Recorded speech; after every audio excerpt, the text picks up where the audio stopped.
Filipenses 1:16. Vamos ler todos juntos? Vamos lá?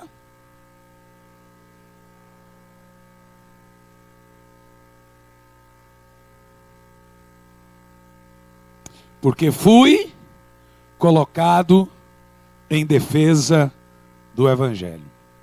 Só para deixar claro aqui para os irmãos, alguns irmãos podem questionar.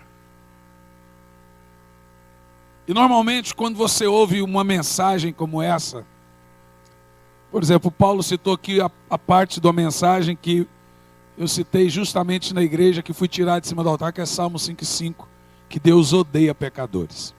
Mas a gente gosta de citar a parte da Bíblia, né? Vamos citar que Deus ama o pecador, mas odeia o pecado. Quem já leu isso na Bíblia? Claro que não está na Bíblia, irmão. Qual Bíblia? Não tem nada na Bíblia disso. Fato o quê? Tem na Bíblia que Deus odeia pecadores, que Ele é um Deus que se ira. Mas isso soa estranho aos nossos ouvidos. E normalmente quando você faz um congresso como esse, focado na reforma em geral, na reforma do púlpito, na reforma do culto, na reforma do louvor, de como nós cultuamos a Deus, de como nós dirigimos e pastoreamos nossas igrejas, ou como evangelistas, neste louvor, neste modo geral, ou pessoas que estão ingressando no corpo de Cristo. Normalmente algumas pessoas preferem chamar de legalismo, de religiosidade, preferem chamar de formalismo, do que verdadeiramente de evangelho. E às vezes você ouve algumas coisas muito claras, como por exemplo, eu não vou ficar me metendo nisso, não vou ficar falando sobre isso, mas esse texto de Paulo aqui de Filipenses 1:16, porque eu fui colocado em defesa do Evangelho, ele deixa claro aqui algumas verdades. A primeira verdade é que nós não podemos ser políticos com o falso Evangelho. O que é falso tem que ser denunciado. Repita isso. Diz mais alto. Então normalmente as pessoas dizem, cada um dará conta da sua vida perante Deus, eu não tenho que me meter. Tem sim. Paulo diz que nós, inclusive ele, fomos colocados em defesa do Evangelho. Tudo que não é Evangelho precisa ser denunciado pelo verdadeiro Evangelho. Você tem tudo a ver com isso. Segunda verdade que Paulo nos deixa claro aqui nesse texto, Filipenses 1:16, é que a verdade precisa ser exposta e a mentira denunciada. O que é mentira no Evangelho hoje?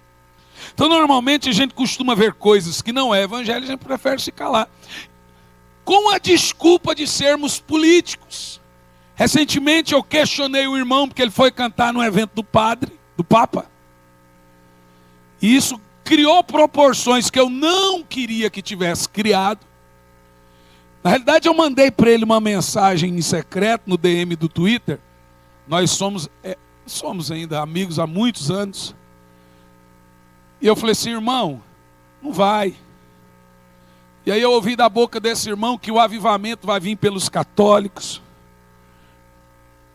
E que nós temos que parar. Ed Renekiewicz, já que falou, vamos falar. Ed Renekiewicz falou que nós temos que parar de fazer proselitismo. O que é proselitismo? É batizar o católico quando ele se converte.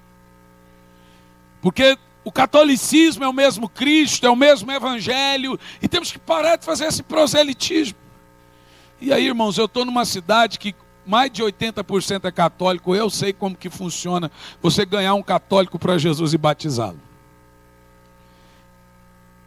E aí eu fui falar com esse irmão, que ele foi cantar lá naquele evento do Papa. Falei, irmão, não faça isso, você está prestando um desfavor ao Evangelho. Ele me bloqueou, falei, vai no público mesmo. Essa denúncia vai direto para o irmão. E aí algumas pessoas me ligaram e falaram, você não tem nada a ver com isso. Eu tenho tudo a ver com isso. Eu estou saindo em defesa do evangelho. Eu estou saindo para denunciar. Isso é uma denúncia. Eu disse para esse irmão, eu queria ver Elias cantando de mãos dadas com o profeta de Baal. Então Paulo deixa claro que a verdade precisa ser exposta e a mentira precisa ser denunciada. Eu disse, irmão, primeiro, catolicismo não é cristianismo. Catolicismo é paganismo. A igreja católica é uma igreja pagã e não cristã. A grande divindade na igreja católica é a igreja. Por isso que eles se benzem. O Deus deles é a hóstia. A igreja católica, eu até preguei um sermão, 40 razões porque não somos católicos.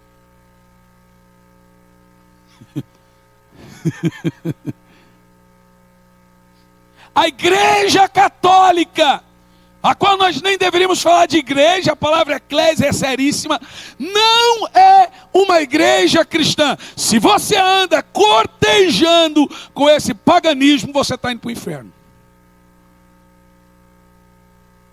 Isso precisa ser denunciado, isso precisa ser rejeitado, tem que haver uma separação. A Nívia estava me lembrando, ela falou assim, cara, eu concordo com você, e é verdade. Eu falei assim, ó, se o Papa fosse um homem de Deus, ele abandonaria o seu ofício de Papa. A palavra pontífice significa mediador no grego. E quem é o mediador?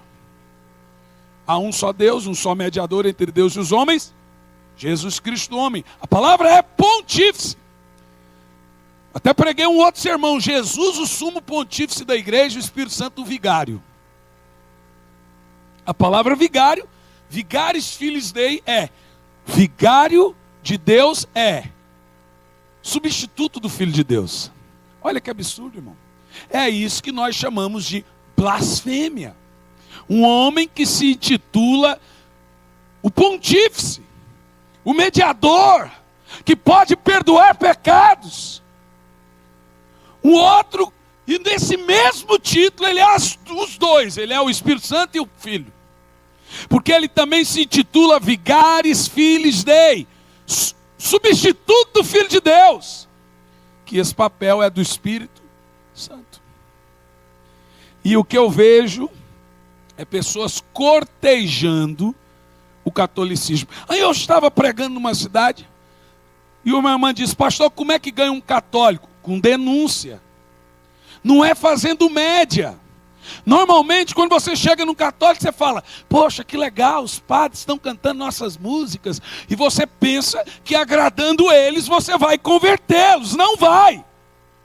É denunciando a idolatria, é denunciando o pecado, é sendo diferente, não sendo igual. A verdade precisa ser exposta e a mentira revelada. É isso que Paulo está falando, de sair em defesa do único, verdadeiro, exclusivo evangelho. Terceira verdade que Paulo nos revela nessa simples frase, porque eu saí em defesa do evangelho, é como pregador do evangelho, você não pode ser um fazedor de média. Você não pode ser uma pessoa conveniente. Dependendo do público, eu tenho um sermão. Se eu estou nos calvinistas, eu sou calvinista. Se eu estou entre os arminianos, eu sou arminiano. Se eu não estou nenhum nem outro, eu sou carminiano. Então, por exemplo, uma coisa que me impressionou no Paulo, que ele veio aqui a primeira vez, se rasgou, se eu gostei ou não, foi embora. Deu o recado. E é assim que tem que ser, irmão. Essa é uma escola de profeta que sirva de lição para você. Você não está aqui para ser aceito. Que se rasgue quem gosta da mensagem que Deus colocou para você pregar. Prega! Prega. Prega. Você não pode ficar fazendo média. Normalmente os fazedores de média nunca chegam a lugar nenhum. Alguém disse, não, o evangelho tem que ser equilibrado. Tem mesmo. Qual é o equilíbrio do ministério de Jesus? Quem não comer do meu corpo e não beber do meu sangue não tem parte comigo. Olha que equilíbrio. Baita equilíbrio. Qual é o equilíbrio do ministério de João Batista? Adúltero! E de Jesus? Quando Jesus olha para Pedro e chama ele de diabo, o que é isso, irmão?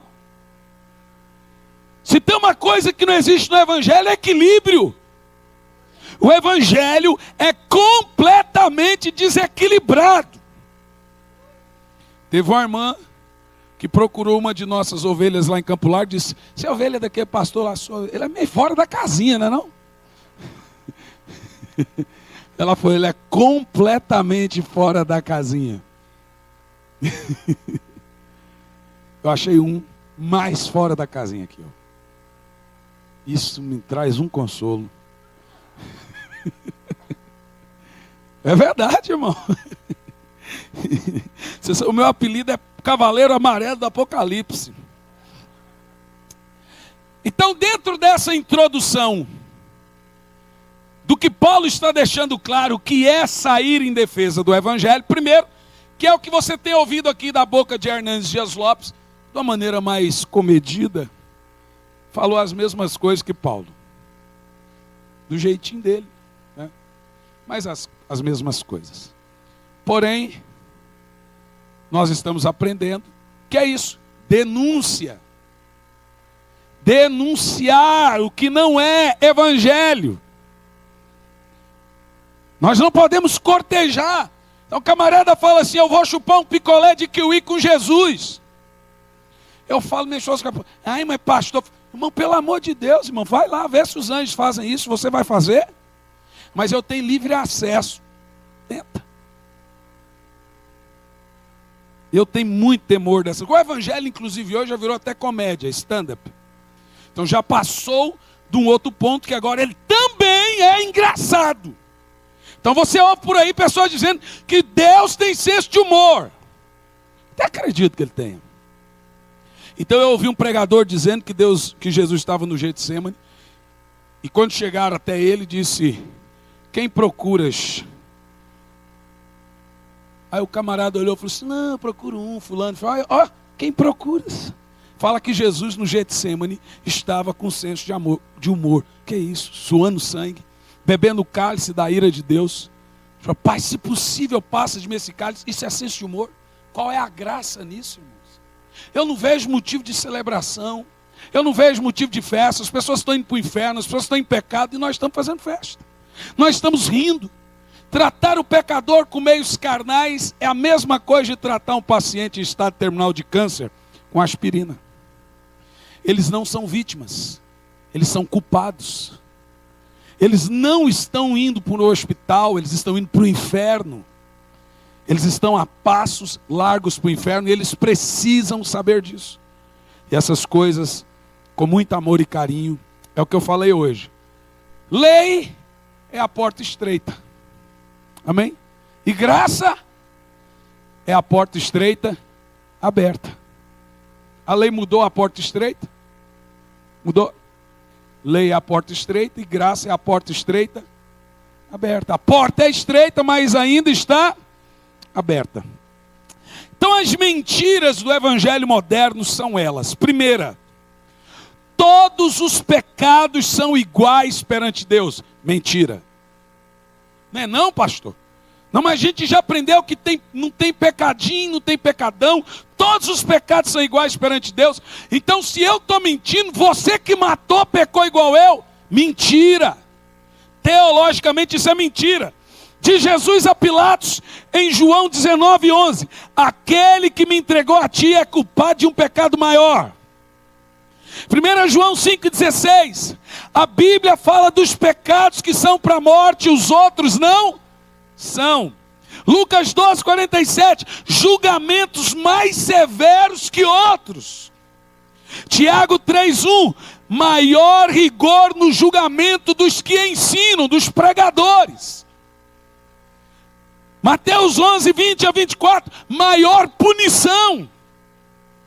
Levítico 4:1, maior consequência para aqueles que pecam intencionalmente.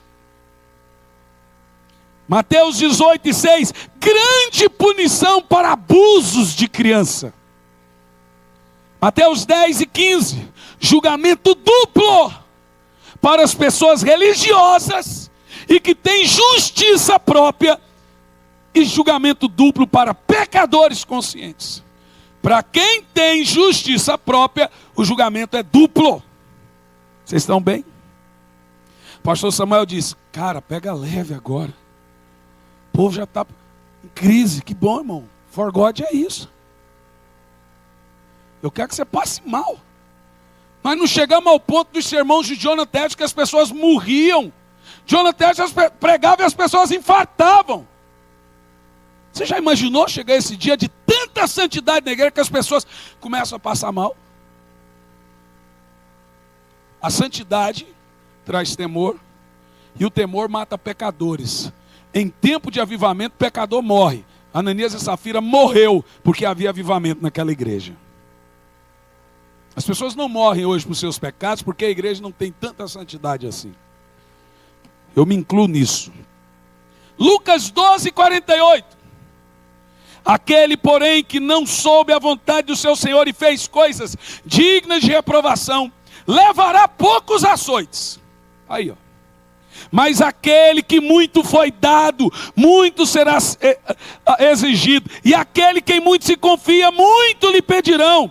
Se esse princípio, como já dissemos, pode ser ligado, irmãos, a Romanos aí 2:12, que você pode afirmar que haverá graus de punições maiores para alguns tipos de pecados. Aquele que fez isso, muitas ações. Aquele que fez isso, menos ações. Existe sim. Mentira. Mentira. Mateus 10:15. Também Lucas 10:10-12. Maior rigor para essa geração do que para Sodoma e Gomorra. Está na Bíblia, irmão. Uma mentira clássica em nosso tempo. Que todos os pecados são iguais perante Deus. Mentira! Mentira. A graça trouxe benevolência. Diga, a graça trouxe benevolência. Mas não irá aplacar a ira de Deus no dia do juízo. Não vai.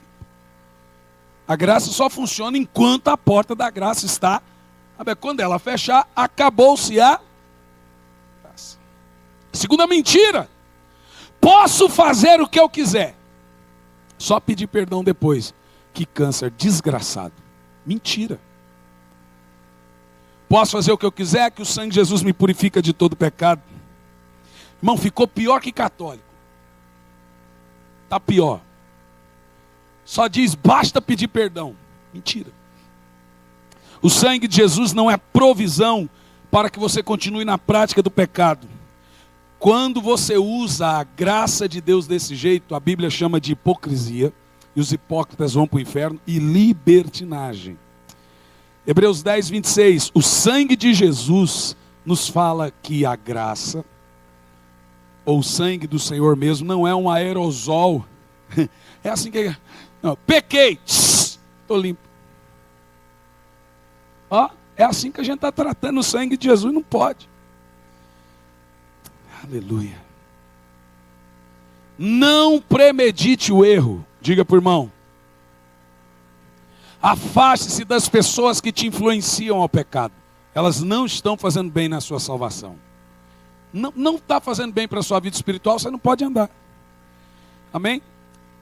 Uma coisa que você tem que aprender, basta pedir perdão que eu estou perdendo. Mentira. Não tem nada na Bíblia que diz que quando você pede perdão, você é perdoado. Mentira. Você não recebe perdão quando você pede perdão. Você recebe perdão quando você se arrepende. Vamos repetir? Eu não recebo perdão quando peço perdão. Eu recebo perdão quando eu me arrependo. Agora eu te pergunto, isso tem sido ensinado para o nosso povo? Ou nós estamos fazendo o evangelho mais leve para eles? Agora por que, irmãos, que nós estamos nessa birra de pregar a verdade? Porque senão a igreja esvazia? No meu caso lá em Campo Largo, não. Na realidade era para estar muito maior, mas graças a Deus não. É verdade, eu estou sendo honesto com os irmãos. E eu vou ser mais direto com os irmãos. Se o povo perceber que você tem pregado o evangelho verdadeiro, aí você vai experimentar um crescimento que você nunca viu. Porque eles estão com sede. E eu não estou dizendo que eu prego o evangelho verdadeiro também não, porque eu estou muito deficiente. Essa semana eu pedi perdão para a minha igreja, como pastor, eu falei, muita coisa vai mudar aqui, irmãos. Está aqui o meu povo sabe o que eu estou falando. Eu como pastor vou mudar. Eu estou sendo honesto para os irmãos. Terceira mentira da igreja moderna. ênfase demasiada na teologia da prosperidade. Irmão, Deus me salvou, mas me abestalhou. Deixa eu te falar uma coisa séria. Ninguém é bobo aqui de falar que você não quer ter dinheiro. Você é besta. Eu não estou dizendo aqui que Deus... para. Quem não quer ter um bom carro, uma boa casa, uma boa roupa, condições? Nós não podemos ser hipócritas também. Não resta dúvida que eu estou dizendo aqui que é a ênfase demasiada. Fazer da riqueza o seu pedestal fundamental de altar. O trampolim da sua igreja. E eu fico impressionado que eu não vejo os pregadores da prosperidade na África. Eles não têm ministério para ir para lá. Irmão, se riqueza é sinônimo de sucesso, ganhe um ateu bem sucedido. Olha, quando você pega a vida do apóstolo Paulo, no final da vida dele, ele estava em cima de uma masmorra romana, sua cabeça pronta a ser decapitada, pobre, velho e sozinho. Olhar das lentes da teologia da prosperidade, Paulo é um fracasso. Primeiro que essa teologia é pseudo, não existe teologia da prosperidade. Existe um evangelho de Caim. Agora deixa eu falar uma coisa para os irmãos. Dentro da teologia da prosperidade, não é só dinheiro. A cura também faz parte da teologia da prosperidade. Já que o irmão citou Kenneth Hagin, começou com Kenneth Hagin, mas nem Kenneth Hagin sabia da loucura que viraria a teologia da prosperidade do livro Toque de Midas, que começou com isso. Nem ele sabia que as pessoas iriam crer que tocasse aqui iria virar ouro. Que as pessoas iriam descambar para um determinismo. Põe Deus na parede. Prova e pega o texto de Malaquias. Faz prova, Senhor, eu dei, agora só tem que dar. Se Deus levar você a dar tudo para ele, ele não te devolver nada, ele está na razão dele. É tudo dele. Jó perdeu tudo e Deus sequer deu satisfação para Jó. Deus podia falar, Jó, meu filho, eu fiz uma apostinha com o diabo. E aí beleza, mas Deus sequer deu satisfação. Irmão, Deus não respondeu uma pergunta de Jó. Ele poderia pelo menos ter falado, né? Deus não tem satisfação, irmão. Se ele quiser enriquecer a um, ele enriquece. Se ele não quiser, ele não enriquece. Agora, isso para mim, a teologia da prosperidade, para mim é o bezerro de ouro dos tempos modernos. Colocamos isso num pedestal. E olha, eu vou dizer uma coisa, eu não sou louco de dizer que pregar provisão de Deus, por exemplo, na nossa igreja a gente faz um trabalho social muito grande. Muito. Entregamos cestas básicas. O último culto eu estava até ensinando os irmãos a tomar banho com sabonete, alguns. Pra você ter ideia do que eu estou falando. Nós vamos diretamente nas comunidades e trazemos as pessoas. E elas vêm do jeito que vêm. Com suas roupas, com o seu cheiro, com o seu palavreado, com tudo. Mas teve uma época que o Senhor me diz, Senhor, que povo pobre que o Senhor me deu, Pai. Deus falou assim, então pregue para eles, que eu quero que eles mudem. E aí eu comecei a ensinar na igreja que você não tem um espírito de miséria. Não estou falando nada disso, eu estou falando de você fazer isso como evangelho. Na realidade, essas pessoas tentam nos lembrar das maravilhosas promessas. Provérbios 3:9, Jesus falou também, medida, recalcada, tudo isso está na Bíblia. Porém, o problema da teologia da prosperidade é esquecer também outras promessas do Novo Testamento. Vou te dar uma promessa para a igreja. Porque tu és morno, vomitar-te-ei da minha boca. Promessa. Promessa, irmão. Então nós nos esquecemos de promessas que também estão no Novo Testamento. Primeira, Jesus alertou sobre guardar os dinheiro. Mateus 6,19. Lucas 12,15 ele fala contra a avareza. Mateus 25,31 Jesus dá ênfase ao cuidado aos pobres. Então, isso tem que ser ensinado. Mateus 1,21 Jesus não morreu para nos tornar ricos materialmente. Então você pega o sangue de Jesus. Eu vim para que tenham vida e vida com abundância. Os pregadores demasiados a prosperar. Pega esse texto do sacrifício de Cristo e resume ele a carro, casa e dinheiro. Jesus morreu para eu me dar bem. Misericórdia, irmãos. Diga misericórdia. Então, eu vim para que tenham vida e vida com abundância. Se resume, vida com abundância a ter dinheiro. Está errado! Não pode! Cuide do seu púlpito e não coloque esse tipo de falso profeta para pregar. Isso não é evangelho. Tiago 2,5. Deus escolheu os pobres para que sejam ricos em fé e herdeiros com ele. Mais importante ainda, os pregadores dessa prosperidade material ignoram o alerta que Paulo deu a Timóteo.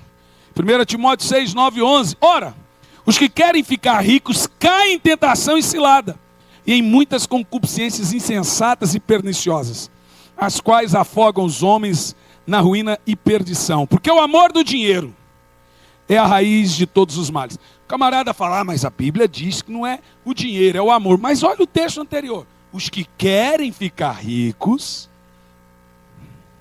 caem em tentação e ciladas e desejos insensatos. O contexto, se você quiser até falar, Jesus não disse que o dinheiro é a raiz de todos os males, ele disse o amor. Pega antes o texto. Irmão, trabalha. Tenha fruto do seu trabalho. Deus vai te prosperar sim. Mas como é que Deus vai prosperar um preguiçoso? Crente é uma raça que não trabalha e quer que Deus faça chover dinheiro. Vai fazer curso, irmão, vai estudar.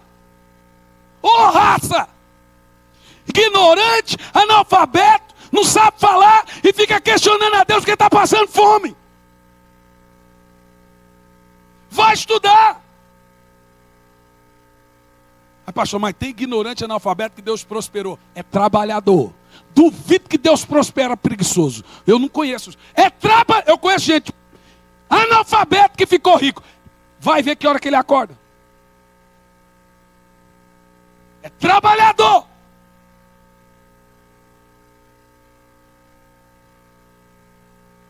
Ei, pastor, esse forgote fugiu do controle. Realmente, irmão, perdi todo o controle. E nós estamos só no segundo dia. Amanhã ainda tem o Luiz Hermínio xingando os outros de cafetão ainda. Bate palma que essa foi boa.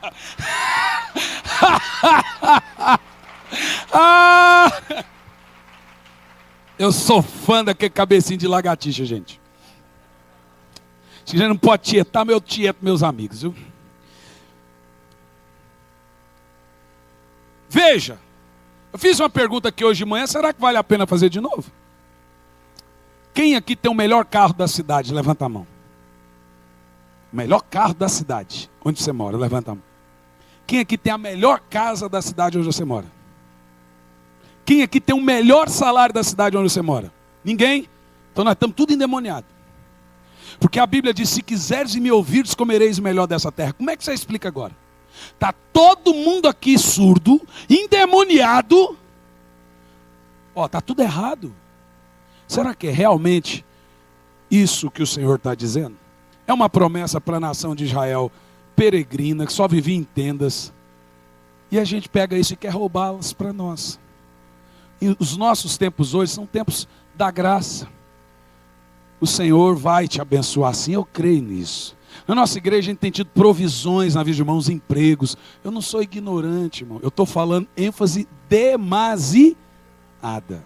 Não estou falando que você não pode pregar prosperidade na sua igreja. Estou deixando claro, amém? Eu estou dizendo que você não pode fazer disso o quê? Evangelho. evangelho. Tem prosperidade bíblica. Plantar e colher é bíblico. Dízimo. Tudo isso é bíblico. Agora, você vai gastar um ano todo. Então chega essa época na igreja, a gente já começa a trazer pregador. Ó para mim. Como é que o Paulo Júnior faz? Essa coisa dele vai saltar na cabeça da gente. Só que vocês aqui no For God fizeram algo que eu não sei, vocês fizeram Paulo Júnior rir, gente. Meu Deus, um fenômeno. Muitos irmãos já até saíram porque tem que pegar ônibus, né? E aí me avisaram, pastor, não briga não, é que uns estão de ônibus. Então a gente entende. Mas, vou terminar agora. Mentira. O Paulo Júnior está assim, irmão, vou pregar curtinho. Eu contei 1h42. Como é que vai ser amanhã de manhã, então? É verdade. Não, glória a Deus, né, irmãos? Glória a Deus. Agora entendo o que eu vou dizer. Isso é sério. Não pode, irmãos, Deus me prosperou. Eu cheguei no sul, eu era tão magro que eu dormia em cima da agulha e cobria com a linha. Irmão, eu era tão miserável, irmão, que eu contei minha história para o carroceiro e o cavalo chorou.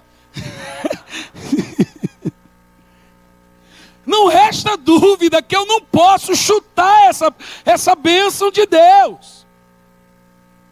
Mas agora, eu fazer disso o evangelho, aí é demais. Deus me usa para curar pessoas, verdade. Mas eu não faço disso mais, porque Deus mudou meu ministério. Não faço disso mais o meu ministério. A gente ora por cura, ora. Nós pregamos para Deus que Deus já pregamos. Agora, acho que os nossos irmãos aqui sabem. O que nós pregamos na nossa comunidade, e eu quero que você, tenho certeza que muitos irmãos também, é o evangelho da graça de Deus. Não é da desgraça de Deus, é da graça de Deus. Não é hiper, super graça. É a graça verdadeira, genuína. Graça responsável. Né? É a porta estreita, ainda está aberta. Quarta mentira, foi rápido. Não precisa nem eu demorar sobre isso que o Paulo falou, eu falei, Hernandes Lopes falou, só vou mencionar. A hiper, super, mega, super, o quê? Graça. Essa graça que é na realidade desgraça. Primeiro, o ensinamento da hipergraça, ele é uma epidemia.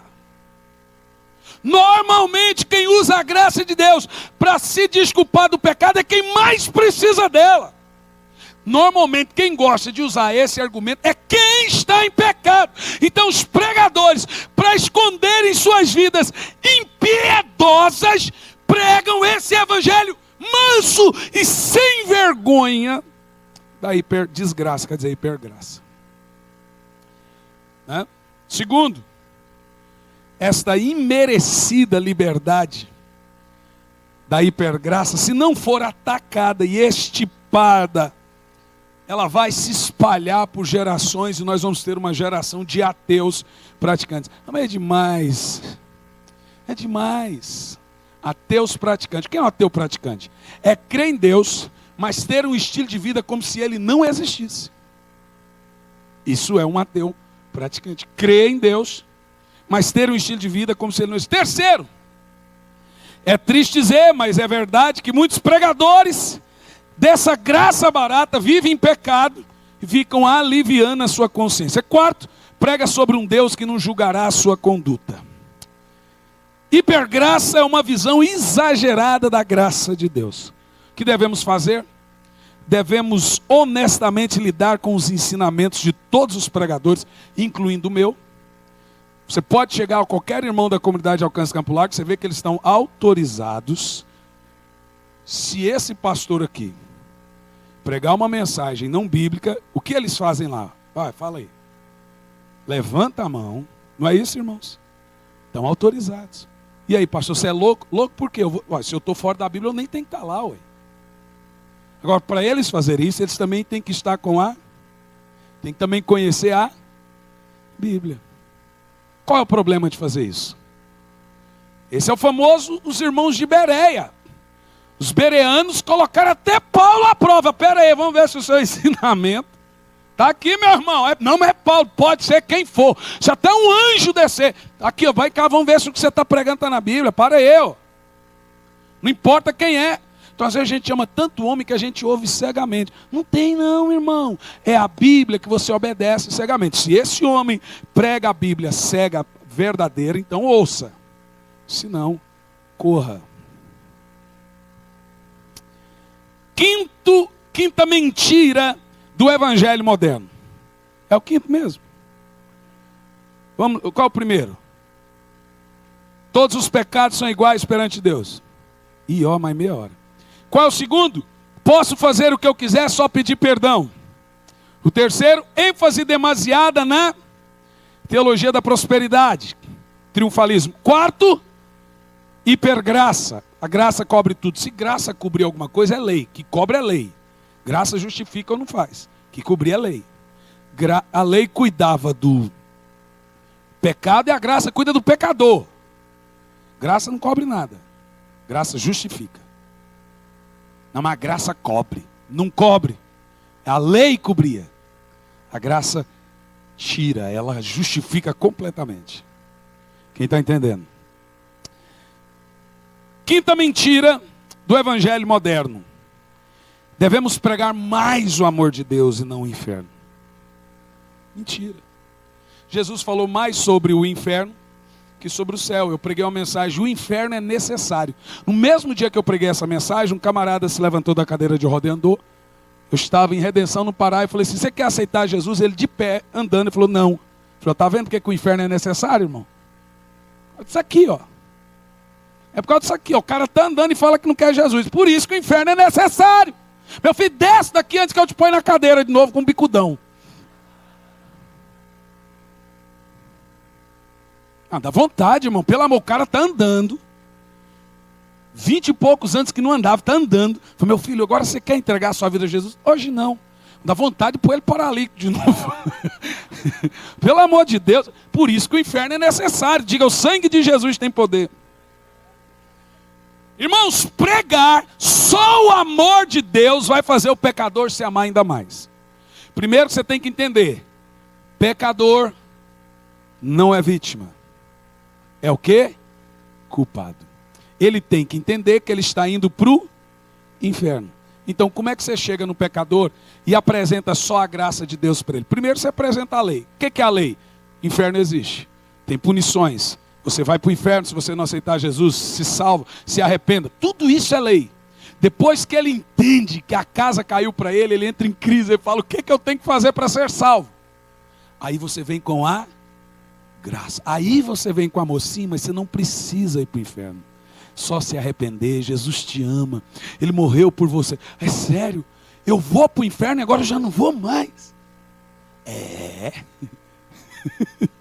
Agora, pega um pecador arrogante, que acha que tudo que ele faz está certo e fala para ele, sabia que Jesus te ama? Ele fala, eu também. Eu também me amo. Ele vai se amar. Por exemplo, ele se acha importante, você fala para ele que Jesus morreu por você. Então, outra pergunta que eu quero fazer para os irmãos, sério, quem aqui crê que Jesus morreu pelo mundo todo? Levanta a mão. O povo está esperto, né? Irmão, se você não levantou a mão e acha que você está mentindo. Quem acha que Jesus morreu pelo mundo todo, levanta a mão. Ah, vocês estão espertos. Vocês já estão mais macaco, piolho de igreja. Vocês ficam no orvalho, no nosso site, comendo mensagem, comendo. E aí depois fica difícil. Pregar para esse povo não é fácil. Ô, povo viciado. Olha aí, Milton. Mas isso é uma coisa que tem que ser entendido. O amor de Deus é incondicional. Isso é teologia reformada. E a salvação é limitada. Deus amou o mundo de tal maneira. Certíssimo. Mas deu seu Filho para que todos os que nele crê seja salvo. Não é todo mundo que ele amou, é quem crê vai ser salvo. O amor é ilimitado, a salvação é para quem crê. Só nele a salvação e nenhum outro a salvação. Então a salvação é para quem crê. Então isso tem que ser muito claro.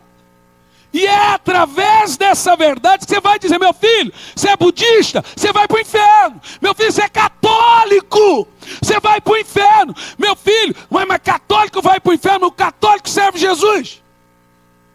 O católico é cristão. Quem é a salvação do católico? Ele não sabe.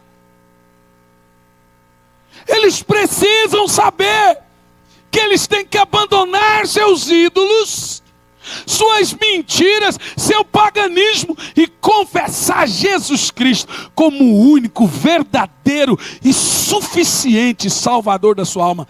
Isso é evangelho de salvação. Tá, vou passar por cima disso. Sexta mentira: reconciliação universal. Jesus reconciliou o mundo todo. Mentira! A ideia da não existência mais de pecado, de uma reconciliação universal, promove uma mentalidade de liberdade total, afirmando que ao final todos chegarão ao céu pela morte de Jesus na cruz. Robel, Ricardo Gondinho, por incrível que pareça, até o próprio Caio Fábio agora está defendendo essa tese, que só não vai para o céu quem é ateu. Você imagina como é o céu desse povo? Diga misericórdia. Então Robel escreveu um livro, O Amor Supera Tudo. Então você ouve, pessoas colocam isso em suas canções. Isso está disseminado, as doutrinas satânicas estão nas canções. Nós precisamos pôr doutrinas bíblicas nas canções. Então deixa eu falar uma coisa clara para você. Isso é chamado de universalismo. É diabólico, satânico em todas as instâncias que se pode existir. A ideia de que ao final Deus é tão amoroso. Aí você pega Lucas 16. Um no céu, o outro no inferno. E um no inferno chamou Deus de pai, Deus chamou ele de filho. Jesus deixa claro que uns vão para o céu, outros vão para o... E aí, tem gente que vai para o inferno, tem gente que vai para o céu. Você rasga a Bíblia. Não existe reconciliação universal. Haverá sofrimento futuro, haverá punições, haverá inferno. Quem não tem Jesus vai para o inferno. Quem não é batizado, diz o Senhor, quem crer e for batizado. Quem não crê. E aí, irmão, o que você faz com esses textos agora? Fala para mim. Está tudo errado, meus irmãos. Está tudo errado. Temos que ter uma reforma urgente em nossos púlpitos. Agora, para você fazer isso, você tem que estudar Está aqui o manual. De volta às Escrituras. Vamos lá. A sétima e última mentira da igreja moderna. Essa é boa. A gente vibra. O pregador vibra, né? Tem hora que a gente fica doidinho para chegar no final, porque o final é sempre o melhor. Ecumenismo disfarçado de unidade. Vamos dizer isso? Vai lá. Pode um cantor adorador a Jesus adorar com um pagão? De mãos dadas? Pode adorar Jesus no altar de Baal? Não. Ecumenismo disfarçado de unidade. Deixa eu falar algo claro sobre isso. Para mim, essa unidade moderna que estão chamando de unidade é ecumenismo. Só que a maioria dos cristãos não sabem a diferença de ecumenismo e unidade. Vamos falar sobre isso. O que é unidade bíblica? Unidade. Unidade é quando professamos os mesmos credos, a mesma fé. Não tem a ver com doutrina. Você pode ser calvinista ou arminiano. Você pode ter a fé reformada e eu a fé de John Armínio, né? Não muda. Então John Wesley era arminiano. Charles Spurgeon era calvinista. O pau quebrava. E os dois são grandes evangelistas. É bacana? Tempos modernos, Leonardo Ravenhill, arminiano roxo. Né? Tozer, arminiano doente. W. Tozer. Porém você pega Martin Lloyd Jones, calvinista. Você pega John Stott, os maiores teólogos que a Terra já viu. Sugiro para você o livro A Cruz de Cristo, de John Stott, calvinista. E você lê os livros desses irmãos, você enche. Mas não dá para você sentar junto na mesa com eles. Isso são interpretações doutrinárias. Não tem nada a ver. Você pode ter unidade. Nada a ver. Quando devemos ter unidade? Quando professamos os mesmos credos, a mesma fé. Quando servimos o mesmo e único e verdadeiro Deus. Quando estamos focados na fé cristã. Aí você tem unidade. Presbiteriano com assembleiano. Né? Apesar do assembleiano chamar o batista de primo, dá para ter unidade. Horas. Não é verdade? Tem que ter. É a mesma fé. Não é a mesma doutrina, mas é a mesma fé. Quando devemos ter unidade? Quando professamos os mesmos fundamentos da fé, não doutrinários, mas da fé, tais como Jesus é Deus, não adorarás outros deuses além de mim. A Bíblia é a palavra de Deus, ela não apenas contém, mas ela é a palavra de Deus. Cremos que Jesus breve voltará. Não tem unidade com quem não crê na volta de Jesus. Não tenha.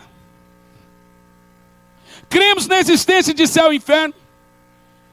Somente quem é lavado e remido no sangue de Jesus será salvo. Nisso você tem que ter unidade. Camarada que tenta diluir a fé, não tem que ter unidade. Somente Deus é infalível, salvação somente em Jesus Cristo. Buda não salva, Confúcio não salva, Papa não salva, Igreja Católica não salva, Igreja Evangélica não salva, só Jesus. Aí você tem que ter unidade. Quando não devemos ter unidade? Vamos lá. Primeiro, com pagãos. O que é um pagão? É quem tem por prática servir, adorar outros deuses, santos ou imagem. Isso é paganismo, é altar de muitos deuses. Unidade com esse tipo de religião não será unidade, será ecumenismo. Unidade é uma coisa, ecumenismo é mistura de religiões, cada um crendo numa coisa, você mistura tudo, põe no liquidificador e você chama isso de unidade. Você não tem que ter unidade com pagãos. Quem está entendendo, diga amém. Porque para você ter unidade com pagão, você vai ter que misturar a sua crença. Jesus morreu na cruz e a cebola também é Deus. Como é que você faz isso?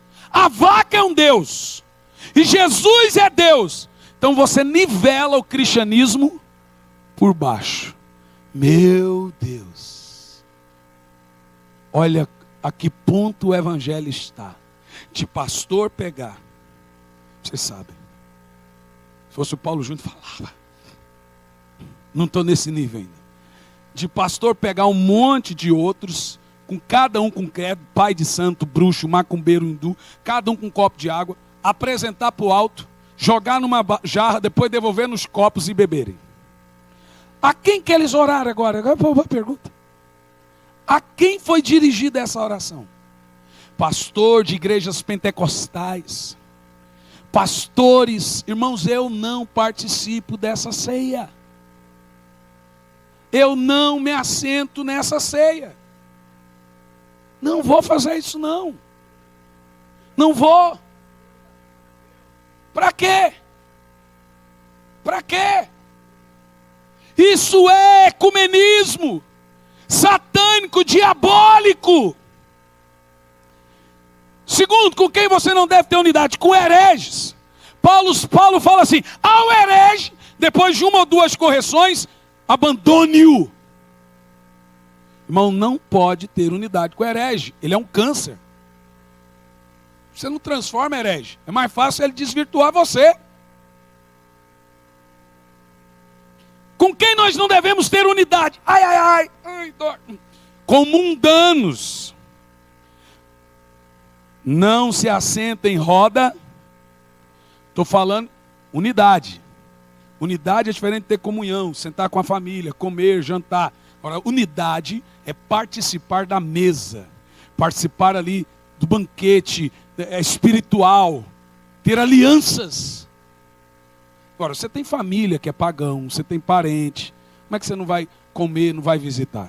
Impossível. Agora, que você vai ter unidade, unidade é ser um. Não tem como. Não é verdade? Não tem comunhão luz com trevas. Tem como ter unidade com gente mundana? Você já percebeu que o mundo está se casando com a igreja de novo? Irmão, um cristão se sentir bem no mundo é uma ovelha se sentir bem no chiqueiro. Não tem como. Se você quer o mundo, vá para o mundo. Vá com os beberrões, vá com as prostitutas, vá de uma vez. É o mundo que você quer? Crie vergonha e seja mundano de vez. E aqui eu termino. Temos que voltar ao evangelho puro e simples. Defender isso que você ouviu agora, o verdadeiro e puro evangelho do nosso Senhor e Salvador Jesus Cristo. Vamos ficar em pé, dê um forte aplauso ao Senhor.